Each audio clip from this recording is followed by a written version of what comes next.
Family accuses me of taking away my sister's dream house after my wife and I purchase our grandparents' home that we had been saving for. My 27F, wife, 30F, and I recently closed on our dream house and it has the family torn. Years ago my grandparents owned the family home, but when they died unexpectedly with a lot of medical debt and expenses our family had to sell their house. It was heartbreaking and sad and I decided as a small child that one day I would buy the house back. I shared those dreams with my sister. I met my wife when I was 18 and she was 21. Her parents owned a small rental that they allowed her to live in rent-free, just paying for the expenses. She invited me to live with her a year into our relationship and we got married a year after that. I told her about my dreams of owning my grandparents' house and she fully supported me. We began putting large amounts of money back for a down payment in the hopes that the house wouldn't go on the market before we could afford it. Because we didn't pay rent and both had good jobs for our ages and the economy we lived in, we were able to put back a very large sum of money. My in-laws also offered us a sum of $75,000 for the down payment and in total we put back about $185,000. About 20 years after my grandparents passed away their house finally went back on the market at a massive price. The house itself is huge with 6 bedrooms, a large lakefront estate, and several features including a pool and small guest house. We knew that this house would have a huge price tag and we skimped and budgeted for 9 years to afford my dream house. My sister was also house shopping at this time but with a much smaller budget. Her and her husband have children, student debt, and rented for the past several years and were not able to put back money in the same way my wife and I were. When our grandparents' house went on the market I sent the link to my sister and said that we were finally getting our grandparents' home back in the family. She was very excited and said as much and that was that. My wife and I moved forward, visiting with the owners and real estate agents, having it inspected, and made an offer. They accepted and we were absolutely over the moon. Throughout this whole process my sister kept saying how excited she was to have the house back in the family and how nice it will be for her children to know this house and grow up in it like her and I did. Our grandparents' house was the location of every birthday, holiday, gathering, and reunion. And my wife and I planned on making it that way again. Which was why what my sister said didn't raise any red flags. Weird that she'd phrase it that way but not concerning. We had a barbecue at my parents' house to celebrate the final closing of our house. During the dinner my mill offered to kennel our dogs while we were in the stages of moving to keep things easier and them safe and that was when my sister piped up. She asked why our dogs needed to be watched when the real issue was her kids. My wife asked what she meant and she said that her kids will need more supervision than our dogs and that she was confused as to why we'd be so busy that our dogs needed watching. I told her I was the one confused. I didn't know she was helping us move and that if her kids couldn't reliably be left to their own devices then she absolutely did not need to help us pack. My sister proceeded to ask why my wife and I would be packing. I told her the obvious, we just closed in a house? For length reasons I'll leave out a lot of the back and forth but here's the gist of it. My sister had it in her head that we were buying the house to either A, rent to own it out to her family or B, transfer the title to her name and have her pay us back in time. Yes, that is literally what she was thinking. Despite us never discussing anything like that once. When I told her that was not happening my sister threw a fit. She was pissed because this was her dream too, and that it wasn't fair that only one of us could live it. That since she had children they deserved to grow up in the family home and what did my wife and I even need all that space for? My wife told her that it isn't the family home anymore.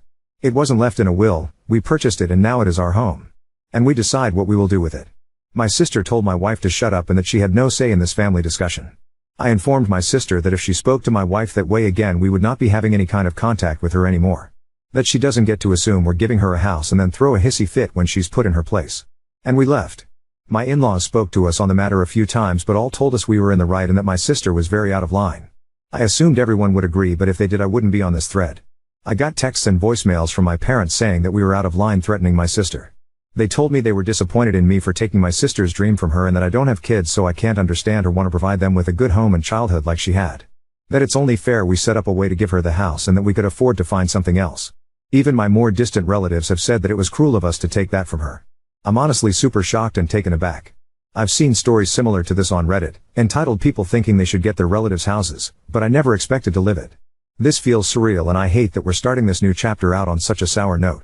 Aita for buying my sister's dream house? Edit. Wow, this blew up in such a short amount of time. Thank you for your support and if this continues to be interesting and not blow over I'll definitely update. Yes, this unfortunately is a real situation. And in case anyone is curious. Yes, the house is big and expensive but it's several, why outdated? Which is why the size and features don't exactly match the price in today's housing market. Like I don't think any owners after my grandparents renovated a single thing. Also I am a woman lol. Update 1.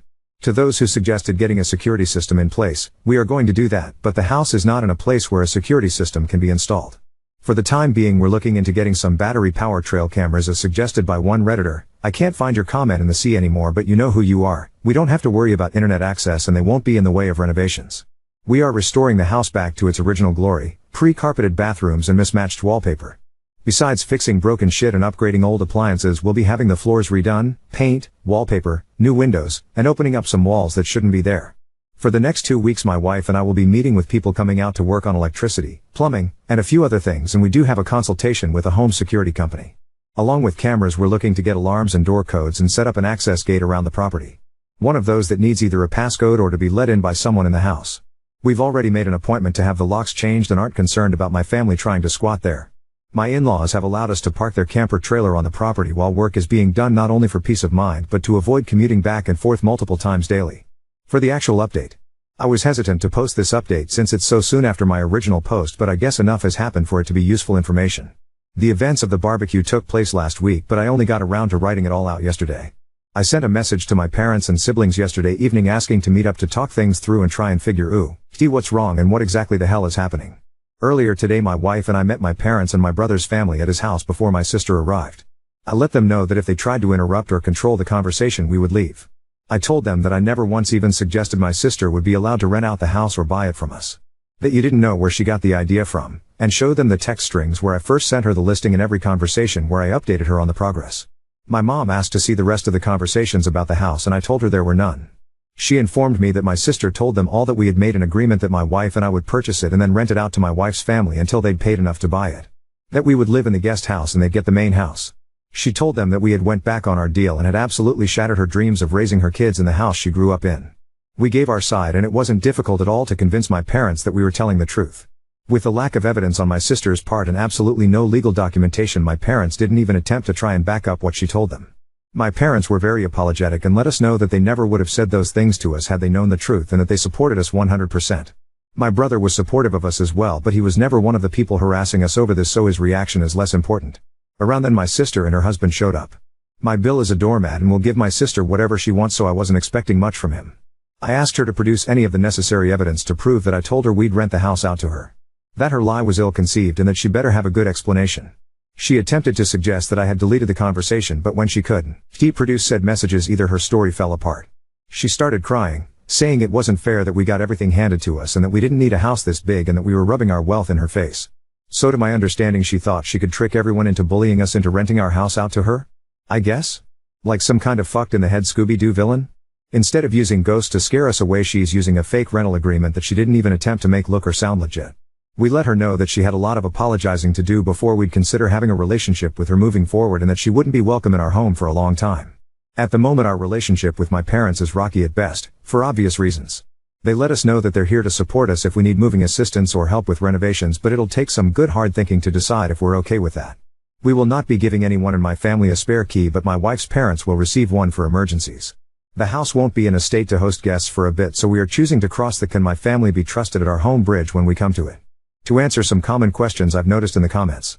My sister obviously has some screws loose, but my parents don't really coddle her. She's what you can consider the golden child, and the baby, but honestly most of her antics up until this point were just one-upping achievements during our childhood or seeking more attention from our parents. She's dramatic, entitled, and a little selfish, but has never displayed this level of crazy before. Yes, we will get a security system, but not for a bit. No, my family will not be trusted with a key. Yes, I am a woman. I know it's crazy, how can two women be married, lol. My wife and I do not have kids and will not have them in the future. My sister has done some odd things, but nothing is absolute. Why absurd is this? We will be meeting with an estate planner to put everything into writing. We plan on leaving the property to my sil and her kids, with my mill as the executor of our estate for the time being. My sister and her family rent a small house in town. They aren't struggling per se, they each are college educated with good jobs, but children are expensive, and then adding in student debt and $2,000 a month in rent and you aren't exactly living it up. Also, there's a surprising amount of people mad at my wife and I for being rich. We are not wealthy. My in-laws are comfortable and are generous enough to allow us to occupy their rental at no charge. They bought a new house decades ago and just didn't sell their previous one. So they allowed my wife to live there. The down payment was my wife's college fund from years ago. Her parents put money in it, but when she decided to go into a trade they kept the money and saved it specifically for the purpose of a down payment. When we told them that the house was up for sale, finally they offered the college fund they had kept for her. We worked good paying jobs but were able to save so much because we didn't have to pay $2,000 a month for housing. We did skimp and save, and we did damn well earn it. We lived below our means and spent years foregoing any kind of luxuries to afford something we wanted. So yeah, not as drama filled as a lot of people were expecting or hoping. I don't see this as the end of it, not at all, but for the time being my wife and I are focusing on dealing with our new house and not my sister. She's blocked on both our phones as of this morning and I'm not sure when I plan on unblocking her. Now on to next story. Girlfriend's friend constantly crosses boundaries and makes polygamous jokes, but when I finally stood up for myself, she expects me to apologize. My girlfriend is bisexual and primarily dated women before we met. We're getting serious and talking about getting married. We've dated for over 2 years. But recently she's been making a lot of polygamous jokes and I'm not really into it. She has this friend that I get the feeling is just waiting for a hiccup in our relationship to make a move. She's bi and openly makes jokes about being sexual with my girlfriend. I've shared that I don't like it before, but she jokes that I'm gay for not being into it. Maybe I could be into an experience, but honestly, this person just makes me uncomfortable too often. Besides that, she's just not my type sexually. We had a long conversation around COVID about she wanted to be referred to he/him, so I did. 2 years later he wanted to be referred to as they/them, so I did. Recently she's circled around back to she/her, which is fine. But the whole time she dresses like a Kyle. For those of you that are unfamiliar, a Kyle is a kind of guy that wears Fox apparel, washes down vape with a Monster Energy drink. She would be attractive, but it's like her idea of masculinity was formed from high school douchebags, not 30-year-old men. Anyway, Saturday we got into a fight because we had some friends over. Kyle was the last one to leave, we'd all been drinking. I was in the kitchen putting away some food and I see this asshole put his hand on my GF's ass. I let her know right away, that's the line, you crossed it, stop. My girlfriend gives her classic that's just how girls joke and goes. They did this silly little dance twirl thing that ended my GF on Kyle's lap. I'd had enough and stepped into the room. My GF doubled down and said that most guys would be dying to fool around with 2 women. I was blunt and said that I was uninterested in sharing her with anyone. Kyle then said something like maybe I could strap one on, maybe you'd prefer a man. I was drunk, this asshole had his hand on my GF's waist, and my GF on her lap. I lost it. I don't remember what I said exactly, something like if you were a man you would have been kicked out or knocked out already. His struck some kind of chord with her, she postured up like a gorilla and it was a 3-way shouting match. I don't know what was said exactly. But it ended with Kyle loudly proclaiming that she had to leave before someone got hurt. Here's the problem, my GF somehow thinks that I need to apologize. Me, for threatening a person who came into my home, grabbed my girlfriend's ass, sat her down on her lap, and insinuated that I'd like to be ass fucked by a man. She says that I needlessly introduced violence, and forced Kyle to drive home intoxicated. I honestly can't fathom an apology, and I honestly don't care to have Kyle in our life anymore. I'm not typically the one to die on a hill, but I feel like anything short of digging my heels in is unacceptable. I told her I'd think about it, she's staying at a cousin's house for a few days. If it was just one night, I'd get it, but it's been several. Saturday was just the tipping point. But honestly, she acts like this something she can get out of her system. I think she wants to be bi, and I think a lot of her friends are doing the poly thing. It's just not for me.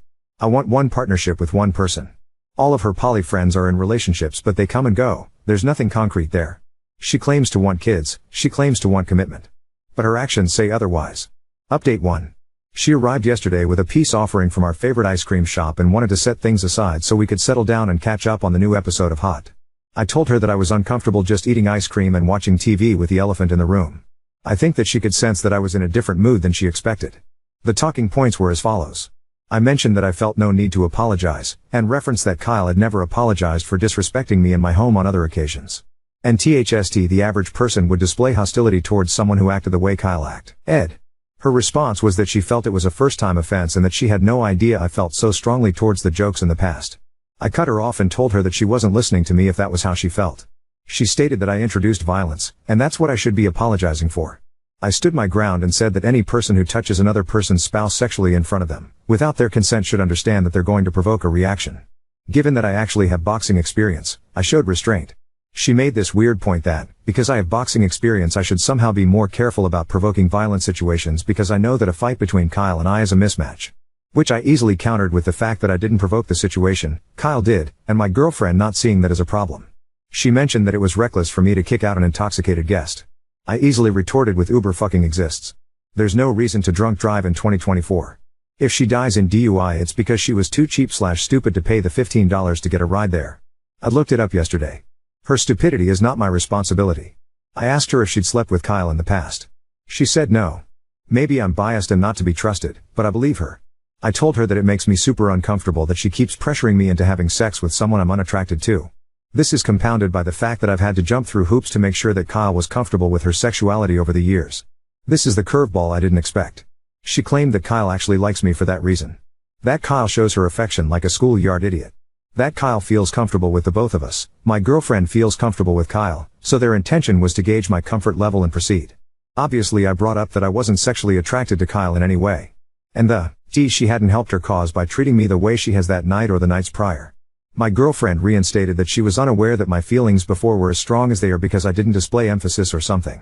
Essentially she thought I shrugged it off in good humor. I stated that I'd like to start talking about what a breakup looks like. She was obviously so far from the idea that we were talking about a breakup. Immediate waterworks, immediately incoherent, and apologetic. I brought up that I'm unsure if she actually believes in our shared goals of marriage, parenthood, and monogamy. She was in hysterics but essentially couldn't believe that I would come to that conclusion based off one night. I reminded her that it was a pattern of behavior. Not one night.